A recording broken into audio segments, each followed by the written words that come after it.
I think, which will be the biggest pandemic facing mankind. It has a pandemic of mental health issues that are being suffered by millions in this country and millions around the world. Not only the survivors of, let's say, COVID, who spent days, months, in multiple months in the hospital battling for their lives, but those who were the caretakers, from the doctors to the first responders to the nurses. And then we look at our veteran community that literally has wallowed on the fence in the last year and a half because so much attention was placed on COVID that we forgot that we're still looking at a veteran suicide rate of somewhere between 19 and 22 a day. And though the civilian suicide rate, which a lot of people are not willing to even address, look at, is somewhere around 130 a day.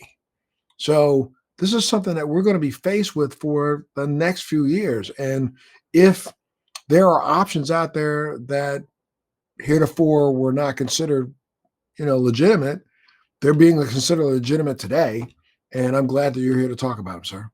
Yeah, absolutely. And I completely agree. And if you look at sort of the mental health landscape, there really hasn't been huge innovations in the last 40 to 50 years.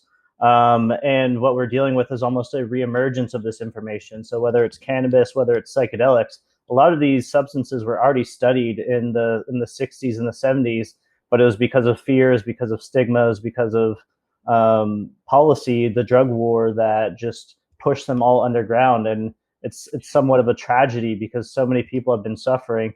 And to your point, over the last 20 years plus, the veteran community has just been decimated by the suicide epidemic.